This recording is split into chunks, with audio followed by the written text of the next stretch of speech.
So MetroIBA webinars are brought to you by the Education Committee. We have these webinars for both members and non-members, so anyone can join in our webinars. Couple logistics quickly, they are recorded and the presentation slides will be provided to everybody after the webinar as well.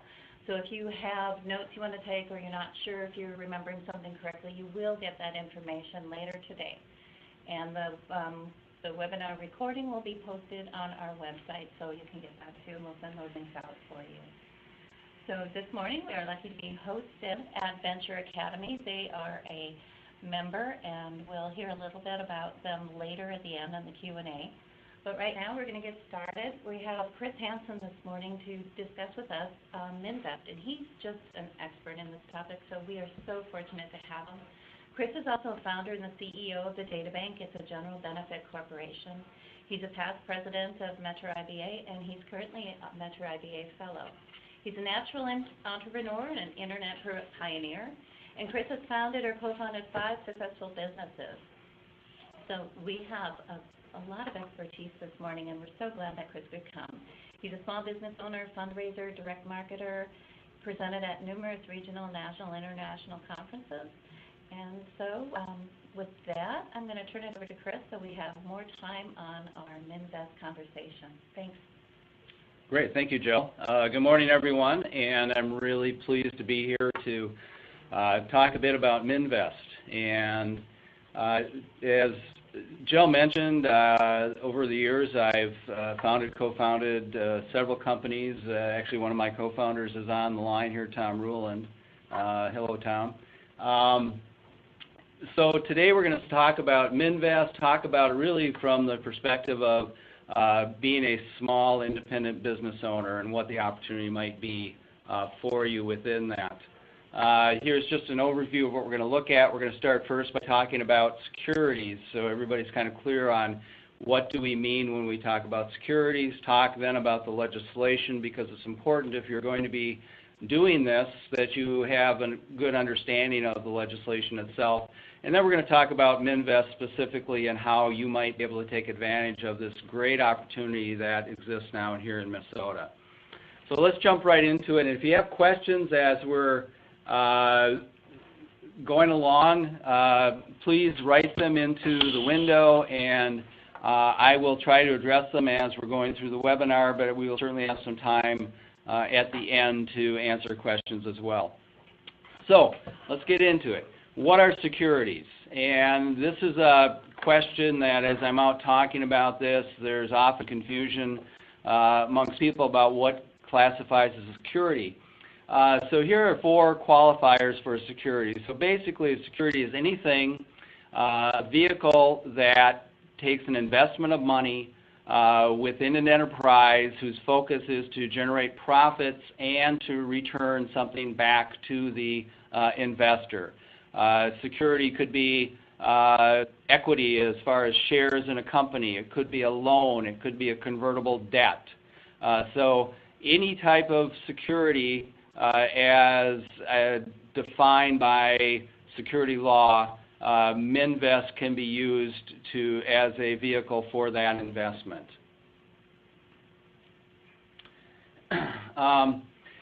Little background on security laws, because this can get very complicated, and with MNvest we're trying to simplify this whole process. But really security laws started in 1933 as a result of the Great Depression, where the federal authorities set up security laws that's currently under the preview of the Securities Exchange Commission. And security laws are really put in place primarily to protect investors. It was a reaction to all of the investors who lost all their money in the Great Depression, and so we set up some regulations, requirements as far as how investments can be handled within the United States. So within that, there are security laws which apply across all of the country that are under the control of the Securities Exchange Commission. There are also exemptions within security law, And those exemptions, one of those exemptions is what we're using for MNvest. And those exemptions allow individual states to set up their own security regulations and legislation specific to that state. They cannot be in violation of the federal, but they can do other things that cannot be done at the federal level.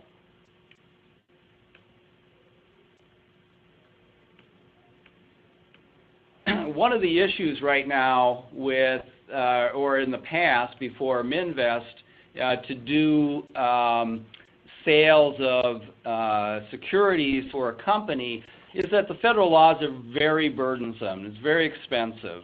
I've been involved with companies that have done different types of offerings, have done offerings under federal security regulations, and you're talking minimum of tens of thousands of dollars just to deal with all of the legal requirements, the attorney fees, the registration fees. It's a very time-consuming and expensive process to raise money under federal security laws, at least as they existed up until a few years ago. Now, I mentioned that the state, there are exemptions, and those exemptions operate under what's called blue sky laws, which are specific to each state. Minnesota has its own blue sky laws. So when we drafted the legislation for MNvest, we had to be respectful of both the federal regulations and also the state of Minnesota blue sky laws. Now, in 2012, there was legislation passed at the federal level that was called the Jobs Act of 2012. It was one of the Great Recession Recovery Acts. It actually had bipartisan support. Maybe it was the last time that's actually happened at a federal level. But there are several parts of the Jobs Act, and one of those, which really was a precursor to MNvest, is called Title III. And that Title III within the Jobs Act set up a process whereby any company can offer securities in their company to any individual within the country. The law was passed in 2012. Then the Securities Exchange Commission was given responsibility to draft the rules around the legislation. That didn't happen for several years. They finally released those in 2015, and they went into effect in 2016. So that actually is in place, and that is an opportunity that any company can do to do what we call investment crowdfunding throughout the United States. And I'll talk a little bit here about the difference between MNvest and Title III of the Jobs Act. While states, companies, investors are waiting for the Securities Exchange Commission to release the rules around the Jobs Act, states started to look at this, and through the exemptions within security law, decided they were able to pass their own intrastate investment crowdfunding legislation. And this started in 2014. Minnesota, here we passed our law in 2015. There are currently some 30 states that have now intrastate investment crowdfunding legislation that allows for companies within a state to raise investments from residents within that state. That's why it's called intrastate. Here's a look at what it was when we passed the legislation in 2015. There have been several additional states now that have passed the legislation. So this is while it's relatively new, I mean, the earliest state has only been doing this now for 3 years, and here in Minnesota it's been less than a year. There are a number of states doing this. There's starting to get some experience, certainly in other states, with how things are going within those states. By the way, these slides will be available for you through the website. This webinar is being recorded, so don't worry about getting all the information on these slides as we're going through it, because I mean, this is a pretty dense slide right here, and I can't really take the whole time just for me to go through this. But I think the important thing here to look at is the differences between MNvest, which is Minnesota's intrastate investment crowdfunding legislation, and Title III of the Jobs Act, which is the federal investment crowdfunding legislation. So with MNvest, any company in Minnesota, it has to be a primarily, the company needs to, at least 80% of it business needs to exist in Minnesota. And you can only seek investments from residents of the state of Minnesota. That's the limitation with MNvest. With Jobs Act Title III, you could ask investments from anyone across the country. However, there are some other limitations with Title III that MNvest doesn't have, such as how much money you can raise, how much an individual non-accredited investor can invest in your company. So we believe, we being the team that put together the MNvest legislation, and by the way, one of the things we did after we passed the legislation in 2015 is we incorporated MNvest.org as a nonprofit. Our mission as a nonprofit is to educate and promote the people of Minnesota about this opportunity, which is one of the things we're doing right here today. So MNvest itself, Minnesota companies, only Minnesota investors, you can raise up to $2 million in an offering. If you have audited financials, $1 million if you just have regular financials. An individual, regardless of whether they are an accredited investor or not, can invest up to $10,000 in an offering. There is no limit for accredited investors. Real quickly, accredited investors are high net worth individuals. There's a few ways that they qualify for that as far as their income or net worth. But for the most of us, really the 95–96% of us that are not accredited, we can invest up to $10,000 in any MNvest offering.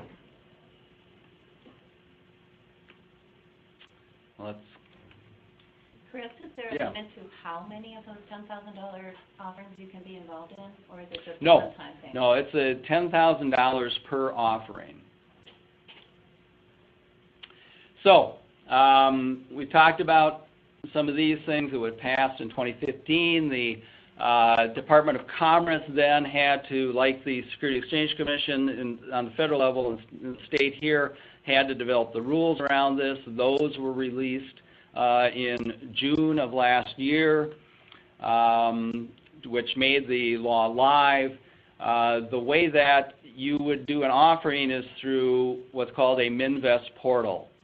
And the Department of Commerce approves portals, which would be an internet site where you would post your offering, and all of the transactions related to that offering would happen through a portal.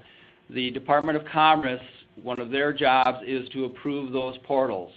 So portal operators have to go through a registration process. They have certain things that they have to verify with the Department of Commerce in order to be approved to present offerings. Right now, there are 4 portals operating in the state of Minnesota that have actual offerings on them. One of those portal operators is also the issuer of the offering. So it is possible, if you have the technical wherewithal, to be your own portal for your own offering. If you don't want to do that, there are 3 other portal operators that are looking for companies interested in doing offerings, and we fully anticipate that there will be more and more portals coming online as more offerings go out into the marketplace. One of the things about portals is, and this is a little technical, but a portal does not need to have a broker-dealer license. And this is important. It was part of the actual negotiating that happened when we passed the legislation with the Department of Commerce. But if you do have a registered broker license, then you are able to charge transaction fees on offerings. Otherwise, the only way portals can generate money off of offerings is through a flat fee. So that's something to take into account when you're looking at doing an offering. Is the portal operator a registered dealer broker? That's going to change how they generate their revenue. I mentioned that any non-accredited investor can invest up to $10,000 in an offering. One of the changes that we were able to get through in the MNvest law this year was to make the angel tax credit available to investors in a MNvest offering who are accredited investors. So in that sense, the investment needs to be $10,000 and above, which means you would need to be an accredited investor in order to take advantage of that angel tax credit. But this is a very nice benefit now for companies doing a MNvest offering. If you do have relationships with accredited investors, high net worth individuals, this increases the incentive then for them to make an investment in your offering, because they will be able to take advantage of the angel tax credit. I mentioned that there are caps on an offering. You can raise up to $2 million in an offering if you have audited financials, $1 million if your financials are just internally prepared. Now, one of the things that to keep in mind with MNvest is there will be a cost to doing this. It's not free to do, and a lot of that cost is going to be in setting up your offering.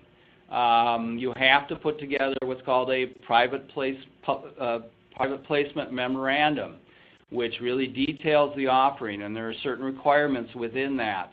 MNvest.org, the nonprofit, has actually partnered with a company called iDisclose that has a template-driven tool that allows you to create at least the draft of your PPM, which you would then, I highly recommend, take to an attorney for review. But that, we believe, is going to help some companies lower that cost to set up their offering. Another thing to keep in mind when you are putting together an offering is you will be asked to set a minimum investment raise amount, and you need to hit that minimum before you have access to the funds that have been invested in the company. One of the things the portals do is that they collect the investment. That money then is put into an escrow account. So that's another entity that you'll need to figure out is a bank where you can hold that money in escrow. One of our sponsors of MNvest.org is Sunrise Banks, and they have already set up processes to help MNvest issuers to put that money in escrow. Someone's asking kind of ballpark costs on expenses, and that's a really good question that I can just take an educated guess at based on what we've seen in the half dozen offerings that are currently out there and also in other states. It really depends on how much you utilize your outside expertise, such as accountants and attorneys, but I would budget minimum of $10,000 to structure and put together a MNvest offering. You might be able to do it for less. You may be able to cost more. Part of this will depend on how you structure your investments. Is it a straight equity investment? In other words, somebody's getting shares. Are you going to structure it with convertible notes where people loan you money with the option of converting that to shares at some point in time? Is it a straight loan investment? So depending on the type of deal you put together, your offering documents may require some additional work.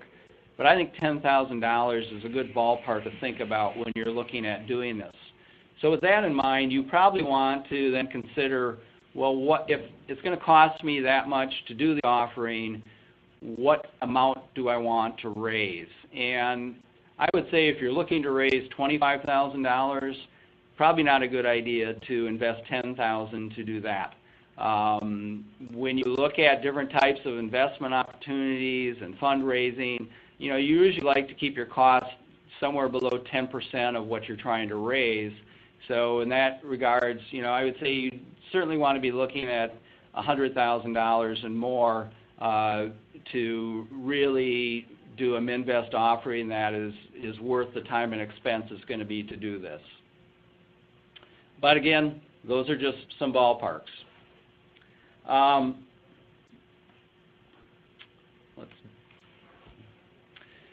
So, number of things to consider about this. And one of those is, of course, this is brand new. It's certainly brand new here in Minnesota. We do have 6 offerings up now that are raising money. None of those is closed to date.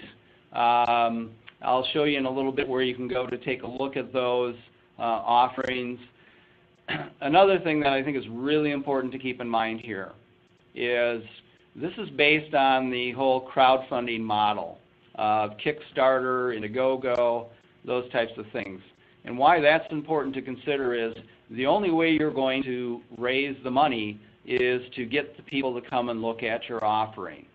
And that means you need to consider some type of marketing effort to reach out to the types of investors you're looking for, get them to your offering on the investment portal, and then to get them to make the investment.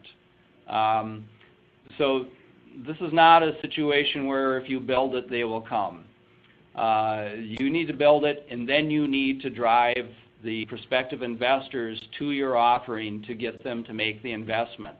And that means that you should probably budget some money for marketing expenses to make that happen. Now, as this gets going, we anticipate that some of the portals will be providing some of that marketing opportunity to drive people to their portal, but I would say do not rely on that this is really going to be your responsibility to get people to see your offering to make that investment in your offering. One of the ways that you can do that, and just a couple of thoughts about this, because as we were putting the legislation together and as we've been out talking to people about MNvest, there certainly is a lot of excitement in the startup community about MNvest, and there's another option to raise startup funds. But myself, as a small business owner, I really see this opportunity as being best for businesses that have a history, that are operating already, that have customers or clients, that have an operating history, that can show that they've are at least on a path to profitability if they're not profitable at this point in time, because you already then have a built-in audience to start to draw from an investment. Some of the types of businesses that have already had a lot of success with investment crowdfunding are restaurants, brew pubs, places that have already generated a list of customers that they can directly go to and ask them to participate in the offering.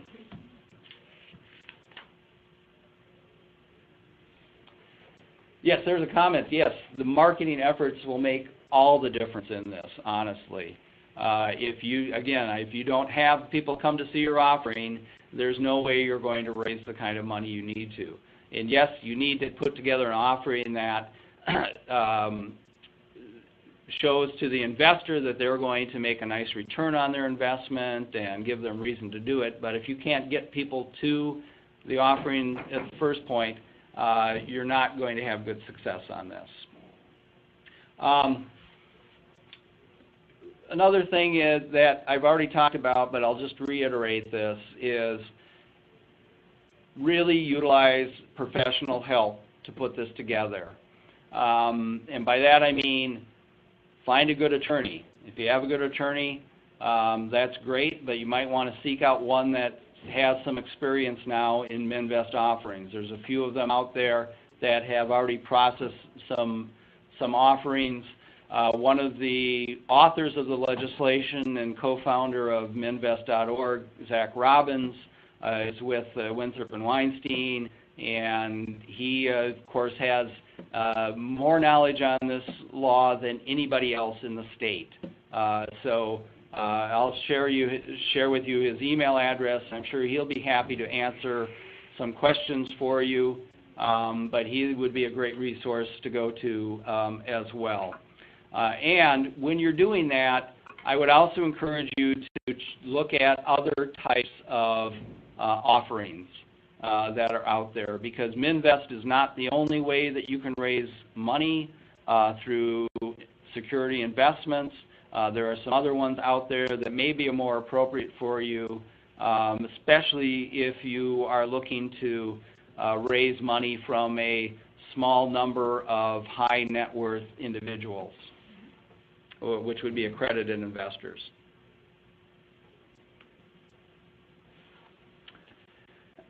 So, here are some resources for you to take a look at. The Minnesota Department of Commerce has a lot of information on MNvest. They keep an up-to-date list of both approved portals and also current offerings that are out there on the portals. When you do your offering, those documents before they go live will be sent to the Department of Commerce for review before you can go live with your offering. Here's a link to the Minnesota statute. If you actually want to take a look at the legislation, I would encourage that as well. It's not that lengthy, but it'd be a good idea if you're looking at doing this to familiarize yourself with the legislation. And then I also recommend that you check out MNvest.org, our nonprofit's website. We are continually updating that with new information. We have resources there for investors, for companies looking at doing offerings, and for portal operators. And each three of those parties need to be actively involved in this process.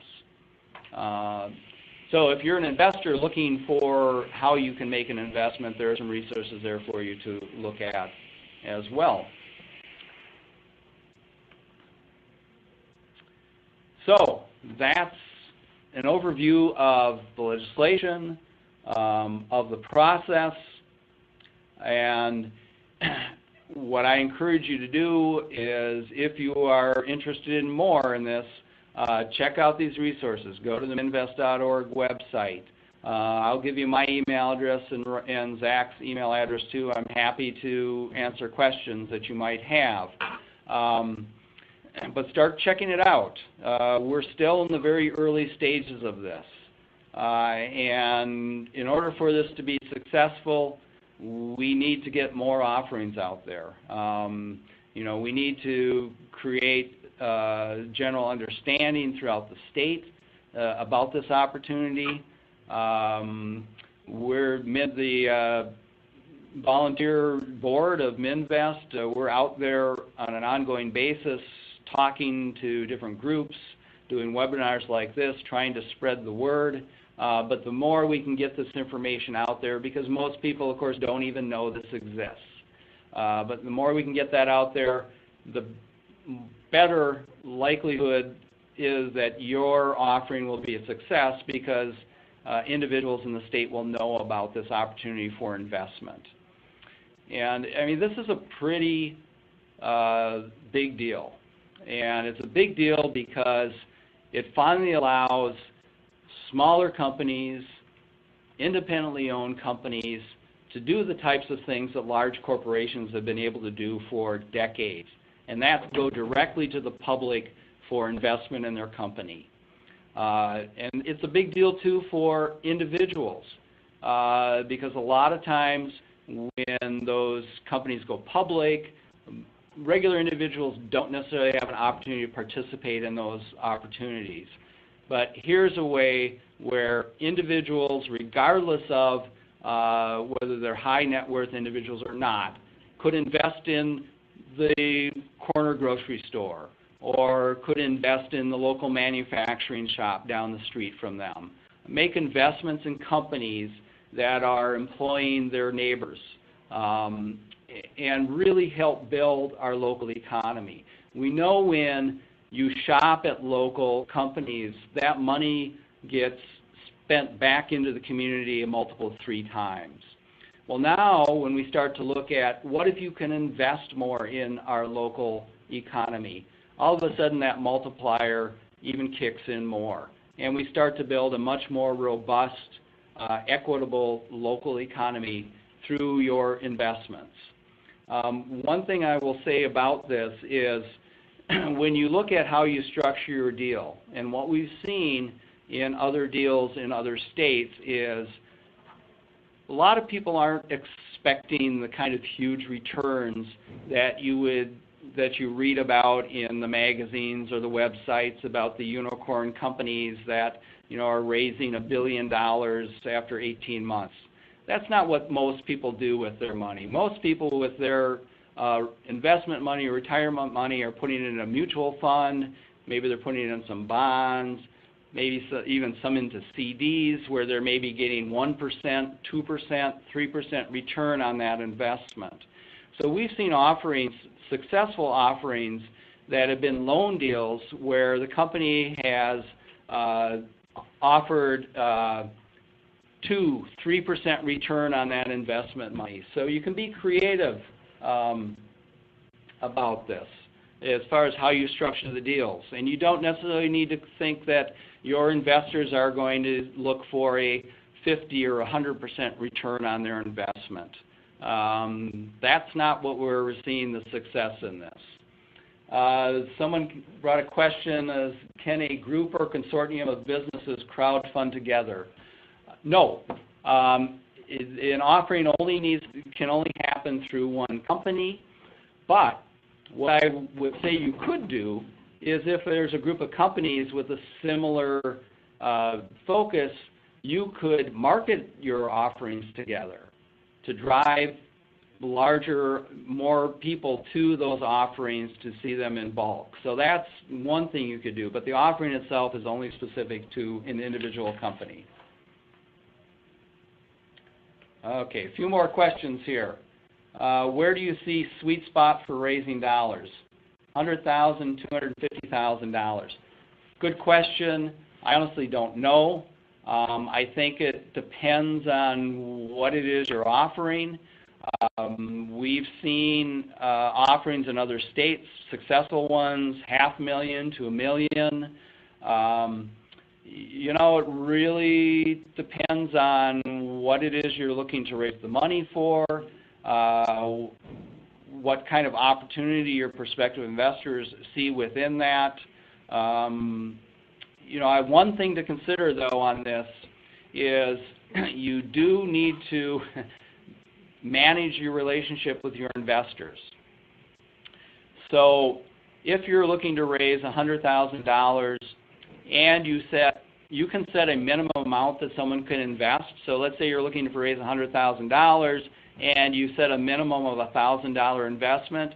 Well, that means you could have up to 100 investors that you then need to manage relationships with as far as communications and updates and those types of things. So if you're doing that with $1 million, well, now all of a sudden you're talking about a potential of 1,000 investors. So consider that when you're thinking about how much you're going to raise, what your minimum amounts are that you're going to put into the offering, because you will need to, once your offering is successful, manage relationships with those investors on an ongoing basis.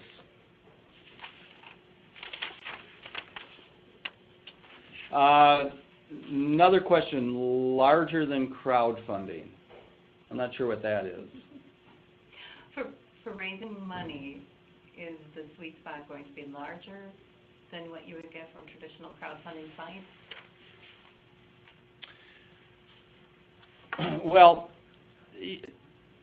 so I think one of the things to keep in mind with what we read about as far as Kickstarter or Indiegogo, we typically only read about the huge unicorn successes in those.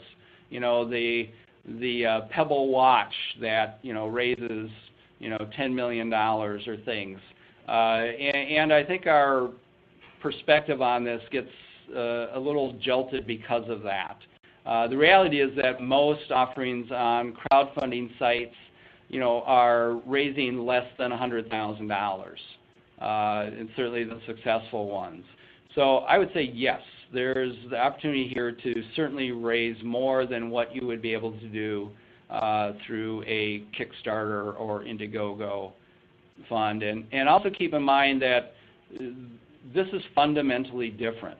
Well, the process as far as crowdfunding is the same.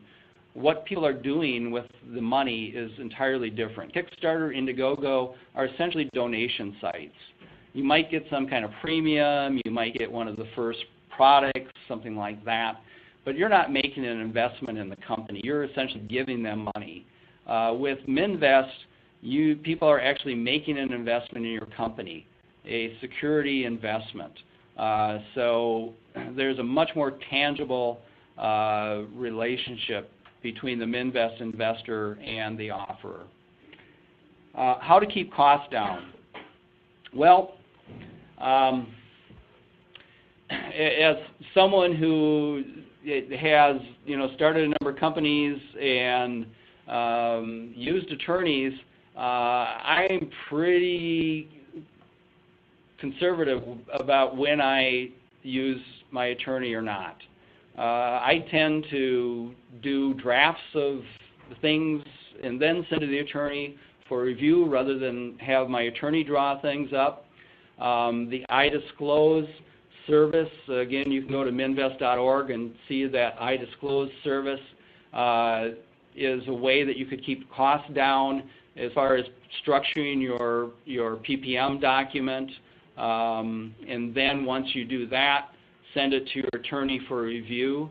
I'd also say that you consider, if you're wondering, should I raise $1 million to $2 million? Consider the cost of audited financials. Most small businesses don't do audited financials because it's very expensive to do. That could easily double your cost if you need to go through an audit.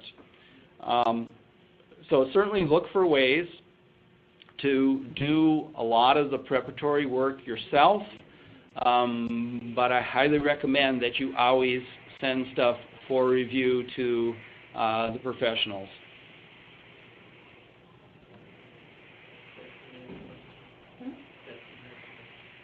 Any other questions?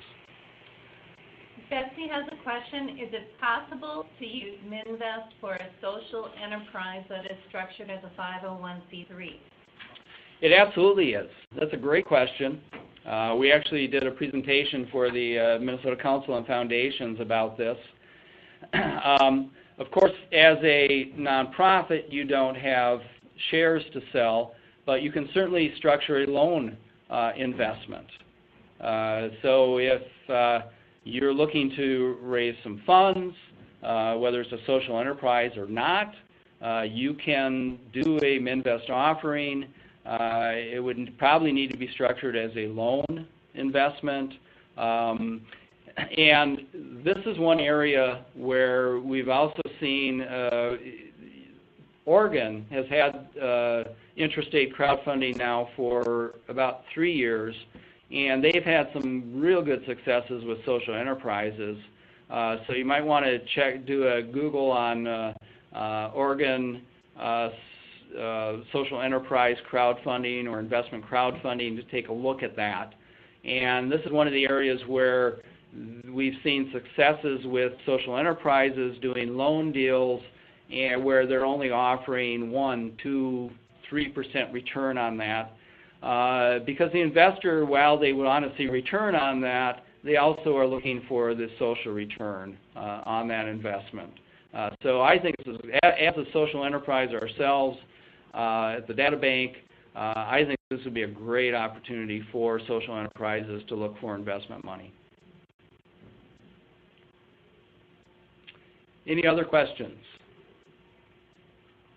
You'll see there that there's my email address, there's Zach Robbins' email address. Feel free to email us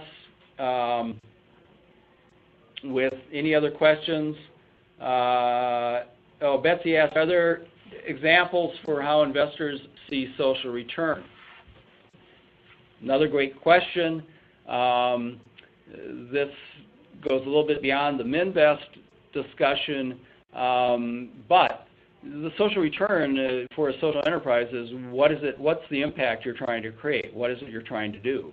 And how are you going to be able to measure and report on that, not just for your investors, but for all of the stakeholders in the social enterprise, right? So, that's more of a fundamental business or organizational question that if you have a social enterprise, you really need to address regardless of whether you're going to do a MNvest offering or not. Then once you have that, then that becomes part of your, would become part of your pitch to investors through a MNvest offering. Any other questions?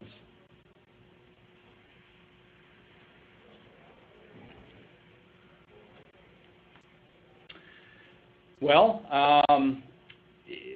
again, if you think of something later on, feel free to shoot me an email, send one to Zach. He is an attorney, and so he has a different perspective on this than I do as a business owner, but he is a wealth of knowledge on this.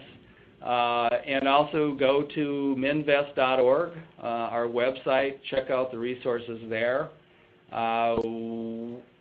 We are really interested in helping anybody that's interested in doing an offering, because the more companies we can get doing this, the more success everyone's going to have with this. So thank you very much for being on here today. One more slide. I'm sorry. Oh, there's one more slide. Oh, of course. And here are some upcoming events that MetroIBA is hosting. Please check out buylocaltwincities.com, our website. Look at the events that we have coming up. There's a business owner roundtable a week from today. Then next Wednesday, there's a micro business networking lunch. This is a great opportunity if you're a micro business to network with other micro businesses in town. And then there is a education event in a couple of weeks about protecting your intellectual property that you might want to check out as well. And always just check out MetroIBA's website, buylocaltwincities.com, for any events that are coming up, and hopefully you'll attend as many of those as you can. We would love to see you. Thanks, Chris. Well, we're just going to chat a little bit here for a few minutes and keep those questions coming. I hope you can hear me. I'm a little bit farther from the phone, but we offer these webinars both for members and non-members alike, and most of our events are both for members and non-members. Only that More B right now on our list here is for business owners only. And one of our members that we're really excited to partner with for this webinar series is Venture Academy, and they have graciously provided us a home for our webinars. And we're here with Margot Holland today, who, Margot, could you say a little bit about Venture Academy, just so people know? Definitely. So Venture Academy is a public charter school, and we're located in southeast Minneapolis, right by the U of M. We're open to 6th through 9th grade currently, growing to 12th grade over the next couple of years. And our mission is to build entrepreneurs by developing the leadership, scholarship, and independence of young people. So we're really excited to help host these webinars because it's really in line with what we want to see our students doing, even currently now as 6th through 9th graders. Great, Margot. So if we have any members who are interested in partnering with you for internships, who would they contact? They would contact myself, and my email is mholland, like the country, at ventureacademies.org. You're also welcome to give us a call, and we'd love to hear from you and see how we can work together. Great. Thanks so much, Margot, and we appreciate having this space. Chris, we really appreciate your time. We did have a quick question on when the next networking event will be. It will be the first Tuesday in May, but our location has not been firmed up. Hopefully we can announce that later today when the newsletter goes out. So with that, there's one other question here from Krista, and she asked, would MNvest be appropriate for service industries? I don't think there is any type of industry that MNvest would not be appropriate for. One of the questions you certainly need to ask is, who would be the type of investor that you'd be looking for in your service company? And if you feel like you can generate enough interest amongst people to invest in your company, then it certainly would be appropriate. So I don't think that, from what we've seen, there are no types of companies where this might not be an opportunity.